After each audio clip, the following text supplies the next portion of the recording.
ইতিমধ্যে আমাদের সাথে জিয়াদ মাহমুদ যুক্ত হয়েছেন, তাকে যুক্ত করতে চাই। জিয়াদ, জানতে চাই, আগের সংবাদে আপনার সাথে যুক্ত হয়েছিলাম, আপনি জানিয়েছিলেন যে শেল্টারে, আশ্রয় কেন্দ্রে সাধারণ মানুষ সেখানে যাচ্ছেন যারা কাঁচা বাড়িতে থাকেন বা যারা ঝুঁকিতে রয়েছেন।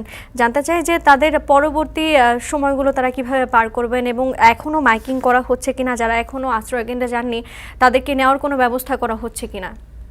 স্বাস্থ্য এবং স্বাদের মধ্যে চমৎকার একটা ব্যালেন্স করে পীর প্রিমিয়াম আয়োডাইজড লবণ। জীবনা, এখন যে পরিস্থিতি কিন্তু আরো প্রকট হয়ে উঠছে। আপনি দেখতে পাচ্ছেন যে আগে যে বিকেলে যে অবস্থা ছিল কিংবা সন্ধ্যার পরেও যে অবস্থা ছিল সেই অবস্থা কিন্তু আরো অবনতি হয়েছে। বর্তমানে কিন্তু বলা চলে যে ঘূর্ণিঝড় আঘাত হেনেছে এই উপকূলীয় জেলা সমূহে, আঘাত হেনেছে। কেননা আপনি দেখেন যে বাতাসের গতিবেগ কি পরিমাণ বেড়েছে এবং এখানে আমাদের দাঁড়িয়ে থাকাই কিন্তু একটা খুবই কষ্টসাধ্য হয়ে যাচ্ছে। এবং এই মুহূর্তে যদি আপনাকে দেখাই যে উপকূলের প্রান্তিক জনপদে যে ঘূর্ণিঝড় রিমালের যে একটা ভয়াবহ তাণ্ডব, সেই তাণ্ডব কিন্তু চলছে। এবং আপনি যেটি বললেন যে আশ্রয় কেন্দ্রে যে মানুষগুলো রয়েছে, আসলে এই বরগুনা জেলা নদী ভাঙন প্রবণ জেলা, এখানের অধিকাংশ মানুষ নদী তীরবর্তী স্থানে থাকে এবং সেই স্থানগুলো সেই স্থানগুলোর মানুষ কিন্তু জলোচ্ছ্বাসের সংখ্যায় থাকে এবং জলোচ্ছ্বাস হওয়ার সম্ভাবনাও রয়েছে। আবহাওয়া অধিদপ্তর আমাদের জানিয়েছে যে এই ঘূর্ণিঝড় রিমালের প্রভাবে কিন্তু 8 থেকে 10 ফিট পর্যন্ত, 8 থেকে 12 ফিট পর্যন্ত পানি উঠতে পারে এবং সেই সংখ্যা কিন্তু মোটেও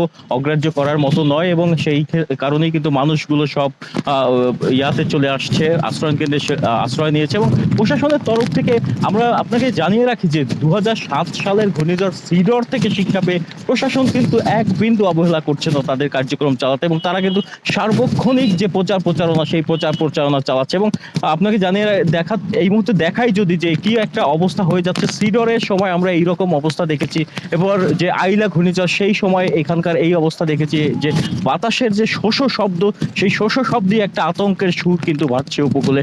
এবং এখানে যে ঘূর্ণিঝড় রিমাল, সেটি কিন্তু ঘূর্ণিঝড় 1 ক্যাটাগরির সাইক্লোনে পরিণত হয়েছে ইতোমধ্যেই। এবং সেটি যদি তার পূর্ণ শক্তি নিয়ে, আপনি যেমনটি বলেছিলেন যে এটির কেন্দ্রের 64 কিলোমিটারের মধ্যে বাতাসের গতিবেগ 90 কিলোমিটার, যা দমকা বা ঝোড়ো হাওয়া বেগে 120 কিলোমিটার পর্যন্ত বৃদ্ধি পাচ্ছে। এবং আপনাকে আরও একটি তথ্য জানিয়ে রাখি যে এখানে যে এই মুহূর্তে যে পরিস্থিতি বজায় আছে তাতে কিন্তু সাধারণ মানুষ খুবই আতঙ্কিত। তাদের জানমালের আতঙ্কে অনেকেই কিন্তু আশ্রয় কেন্দ্রে ছুটে গেছেন এবং সেখানে কিন্তু খাবার দাবারের ব্যবস্থা করা হয়েছে প্রশাসনের তরফ থেকে। শুকনো খাবার কিংবা খিচুড়ির ব্যবস্থা করা হয়েছে, সেখানে সুপেয় পানির ব্যবস্থা করা হয়েছে এবং ফার্স্ট এইড নিয়ে সেখানে কিন্তু প্রস্তুত আছে যে রেড ক্রিসেন্ট সোসাইটি। এই যে আমার পিছনে এখনো কিন্তু মাইকিং করা হচ্ছে, প্রচারণার কোনো ধরনের কমতি দেওয়া হচ্ছে না। এখানে আমি যদি একটু দেখাই যে এই যে টাউন হল মোড়ে যে ঝোড়ো বাতাস এখানে বইছে এবং বাতাসের সাথে যে বৃষ্টিপাত, আসলে এখানে দাঁড়িয়ে থাকাই এক ধরনের অসম্ভব হয়ে যাচ্ছে। আর হচ্ছে যে এই যে বরগুনার যে টাউন হল, আমরা এখানে দেখেছি যে কিছু কিছু নিম্নাঞ্চল রয়েছে, রাস্তাগুলো নিচে নিম্নাঞ্চলে, সেই রাস্তাগুলো কিন্তু পানিতে ডুবে যায়। যেহেতু চরাঞ্চল ছিল একটা সময়, সেহেতু শহরের মধ্যেও কিন্তু পানি প্রবেশ করে। পৌরসভার পক্ষ থেকে যে 8টি স্লুইস গেট আছে, তার মধ্যে কয়েকটি স্লুইস গেটই কিন্তু নষ্ট অবস্থায় রয়েছে, অরক্ষিত অবস্থায় রয়েছে। সেই কারণে কিন্তু জলোচ্ছ্বাস যদি হয় তাহলে পৌরসভার যে মানুষগুলো বসবাস করে তারাও কিন্তু শঙ্কায় থাকেন, আতঙ্কে থাকেন।